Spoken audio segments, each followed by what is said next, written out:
उत्तर प्रदेश में योगी आदित्यनाथ की bulldozer politics पर समाजवादी पार्टी के चीफ अखिलेश यादव ने बड़ा हमला बोल दिया है। उन्होंने दावा किया है कि 2027 में होने वाले विधानसभा चुनाव में भारतीय जनता पार्टी का सफाया हो जाएगा। लेकिन इसके बाद उन्होंने जो कहा उसने राज्य की राजनीति में हलचल मचा दी है। उन्होंने चेतावनी दे डाली है कि समाजवादी पार्टी की सरकार बनते ही पूरे उत्तर प्रदेश के बुलडोजर का रुख गोरखपुर की तरफ मोड़ दिया जाएगा। दरअसल दोस्तों, अखिलेश यादव लखनऊ पार्टी मुख्यालय में पार्टी के पदाधिकारियों और कार्यकर्ताओं को संबोधित कर रहे थे। इसी बैठक में उन्होंने कह दिया कि 2027 के विधानसभा चुनाव में भाजपा का सफाया हो जाएगा और इसी सफाई के बाद पूरे देश की राजनीति बदल जाएगी। तो दोस्तों, क्या योगी आदित्यनाथ का प्रधानमंत्री बनने का सपना पूरा नहीं होगा? पीएम बनने का सपना तो छोड़िए, अखिलेश तो बोल रहे हैं कि गोरखपुर में भी वो चैन से नहीं बैठ पाएंगे, क्योंकि 2027 में समाजवादी पार्टी की सरकार बनते ही पूरे प्रदेश के बुलडोजर का रुख गोरखपुर की तरफ मोड़ दिया जाएगा। अखिलेश यादव के इस बयान पर योगी आदित्यनाथ पर सीधे हमले के तौर पर देखा जा रहा है। आपको पता ही होगा कि गोरखपुर योगी आदित्यनाथ का गृह जिला है और वो गोरखपुर पीठ के महंत भी है। तो दोस्तों, क्या अखिलेश यादव योगी आदित्यनाथ से जुड़े ठिकानों के अवैध निर्माण पर बुलडोजर चलाने की बात कर रहे हैं? देखिए दोस्तों, बीजेपी बुलडोजर अराजकता के लिए पूरी दुनिया में बदनाम ऑलरेडी हो चुकी है। भाजपा की पॉलिसी बन चुकी है कि किसी भी मुसलमान आरोपी का नाम आते ही किसी भी बहाने से उसके मकान पर बुलडोजर चलाकर उसकी महिलाओं, बच्चों और बुजुर्गों को सड़क पर फेंक दो। अदालत में मामला पहुंचने से पहले ही भाजपा औरत बच्चों से ये सबसे पूरे परिवार को उजाड़ चुकी होती है। उसे उस बात से फर्क नहीं पड़ता कि कोर्ट का फैसला आगे जाकर क्या होने वाला है। उसे कसूरवार मानता है वो या निर्दोष। भाजपा की सरकार को बस इसी बात से मतलब होता है कि मुसलमान को लेकर उसकी घृणा और नफरत का परचम लहरा रहा है या नहीं। आपको हमने बताया था कि दिल्ली से सट्टे हरियाणा के फरीदाबाद में 5 लोगों ने गोरखिया के नाम पर 20 साल के 12वीं क्लास में पढ़ने वाले आयरन मिश्रा को आधी रात को गोली मार दी थी। 5 के 5 आरोपी हिंदू हैं। आपने दोस्तों कभी सुना कि उनके घरों की तरफ बुलडोजर चला हो या फिर मुड़ा हो? आपने कभी ये भी सुना कि हाथरस कांड के आरोपियों के घर पर बुलडोजर चला हो? क्या आपने कभी सुना कि बलात्कारी कुलदीप सिंह सिर के घर में किस तरफ से कभी बुलडोजर मुड़ा हो? आपने कभी सुना कि शीशी से तेल मालिश कराने की शौकीन स्वामी चिन्मयानंद के आश्रम की तरफ से कभी बुलडोजर मुड़ा हो? सवाल ही पैदा नहीं होता दोस्तों। कोई सोच भी नहीं सकता कितने उदाहरण दे बलात्कारियों, हत्यारों, मावालिया पर। पिता भारतीय जनता पार्टी के कर्तृत्व के आपने कभी सुना कि इंस्पेक्टर सुबोध सिंह के हत्यारे के घर पर कभी बुलडोजर चला हो? बल्कि कि इंस्पेक्टर की हत्या के मुख्य आरोपी जो है उनको सम्मानित करते हुए भारतीय जनता पार्टी ने अपना मंडल अध्यक्ष बना दिया। आपने कभी सुना कि बिल्किस बानो को बलात्कारी हो फिर घरों पर बुलडोजर चलाओ? बल्कि उन्हें तो मोदी जी ने आज़ादी के अमृत महोत्सव का पहला घूंट पिलाते हुए सजा पूरी होने से पहले रिहा कर दिया, आज़ाद कर दिया। आपने कभी सुना कि बलात्कारी और हत्यारे गुरमीत राम रहीम की आईएससी के अड्डा पर भी कभी बुलडोजर चलाओ? भाजपा वाले तो उसे जेल से निकालकर आए दिन मौज कराते रहते हैं। तो दोस्तों, क्या 2027 में उत्तर प्रदेश में अगर सत्ता परिवर्तन होता है तो ये सूरत भी बदल जाएगी और योगी आदित्यनाथ को और बुलडोजर अधर्म का जवाब और हिसाब देना होगा। दोस्तों, अखिलेश यादव ने कहा कि भाजपा का एजेंडा समाज में नफरत फैलाकर सामाजिक सद्भाव बिगाड़कर अपने राजनीतिक महत्वाकांक्षाओं को पूरा करना है।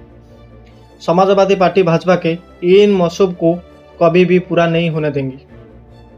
अखिलेश यादव का बयान है। अखिलेश यादव का बयान आते ही उत्तर प्रदेश की सियासत गर्मा गई, उबलने लगी है। खुद मुख्यमंत्री योगी आदित्यनाथ ने आगे बढ़कर समाजवादी पार्टी की मुखिया पर पलटवार किया। देखिए क्या बोलता है।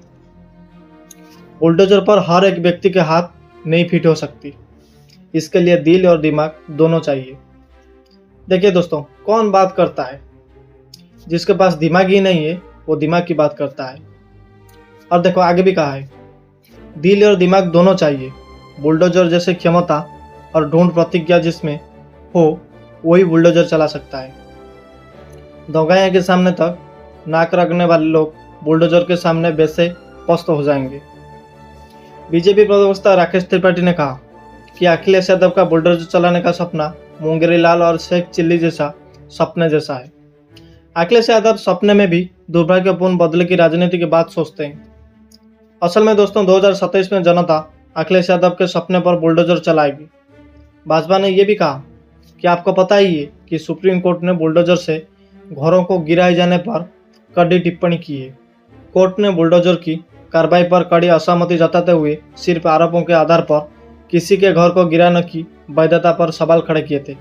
कोर्ट ने इस बात पर जोर दिया था कि अगर कोई दोषी है तो भी उसका घर नहीं तोड़ा जाना चाहिए।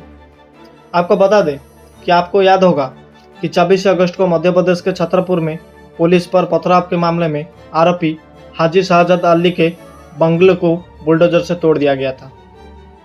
21 अगस्त को कोताबली थाने पर पथराव के 24 घंटे के भीतर सिर्फ 24 घंटे के भीतर ही सरकार ने 20,000 स्क्वायर फीट में बनी 20 करोड़ रुपए की 3 मंजिला हवेली को ध्वस्त कर दिया था। जब शाहजाद अली की हवेली गिराई जा रही थी तब उनके परिवार का एक भी सदस्य वहां मौजूद नहीं था। तस्वीर में हम साफ साफ देख सकते हैं कि पुलिस और प्रशासन ने हवेली के बाहर खड़ी गाड़ियों को हटाने की बजाय बुलडोजर से उन्हें भी तहस नहस कर दिया था, जबकि गाड़ियों को तो आसानी से वहां से हटाया जा सकता था। दोस्तों इसके बाद से ही बुलडोजर कार्रवाई को लेकर माहौल ऊपर से गर्म हो गई। इस केस के मामले में जमीयत उलमा हिंद की याचिका पर सुनवाई के दौरान सुप्रीम कोर्ट ने पूछ दिया कि अगर कोई सिर्फ आरोपी है तो प्रॉपर्टी गिराने की कार्रवाई कैसे की जा सकती है। याचिका में कहा गया था कि बीजेपी शासित राज्यों में मुसलमान को जानबूझकर निशाना बनाया जा रहा है और उनके खिलाफ बुलडोजर एक्शन लिया जा रहा है। दोस्तों इस पर सुप्रीम कोर्ट ने कड़ी टिप्पणी करते हुए कहा कि किसी का बेटा आरोपी हो सकता है, लेकिन इस आधार पर पिता का घर गिरा देना यह कार्रवाई का सही तरीका नहीं माना जा सकता। इसी मामले से जुड़ी पार्टियां सुझाव दे हमें पूरे देश के लिए एक गाइडलाइन जारी कर सकते हैं। अब इसी केस की सुनवाई 17 सितंबर को होनी है। दोस्तों सुप्रीम कोर्ट में इसे लेकर तेबाद के लोगों ने सुप्रीम कोर्ट का शुक्रिया अदा किया था और अब उत्तर प्रदेश में भी इसे लेकर योगी आदित्यनाथ की घेराबंदी शुरू हो गई है। अखिलेश यादव ने कहा कि भाजपा की सरकार में निर्दोष लोगों को सताया जा रहा है, किसान परेशान है, नौजवान का भविष्य अंधकारमय है। जनता अपनी सरकार बनाना चाहती है। भाजपा की राजनीति को निष्प्रभावी बनाने में पीडीए के एक सशक्त भरोसा साबित हुआ है। दोस्तों इसीलिए संविधान और आरक्षण के मुद्दे को और ज़्यादा ध्यान देने की जरूरत है। अखिलेश यादव ने कहा कि जब से भाजपा की सरकार सत्ता में आई है प्रदेश हर स्तर पर पिछड़ चला गया है। विकास कार्य पूरी तरह से अवरुद्ध है। जनता महंगाई और भ्रष्टाचार से त्रस्त है। दोस्तों समाजवादी पार्टी के चीफ ने दोहराया कि सामाजिक न्याय के लिए जाति जनगणना का होना आवश्यक है। समाजवादी पार्टी इन्हीं मुद्दों को लेकर जनता के बीच जा रही है। अखिलेश यादव ने कहा कि भाजपा का राजनीतिक चरित्र ही विकास विरोधी है। पिछले 7 वर्षों में भाजपा ने विकास के नाम पर कोई काम नहीं किया है और ना ही भाजपा नेतृत्व के पास विकास की कोई दृष्टि है। लेकिन ये कह देना कि समाजवादी पार्टी सत्ता में आई तो उत्तर प्रदेश के सारे बुलडोजर का रुख गोरखपुर की तरफ मोड़ दिया जाएगा। सीधे सीधे योगी आदित्यनाथ को चुनौती है। तो दोस्तों इस वीडियो में सिर्फ इतना ही। लेकिन दोस्तों आपको इस विषय को लेकर आपका क्या राय है कमेंट बॉक्स में हमें ज़रूर बताइए। वीडियो को ज़्यादा से ज़्यादा शेयर कीजिए और चैनल को पहली बार आए तो सब्सक्राइब करके बेल आइकन को दबा दीजिए। धन्यवाद दोस्तों।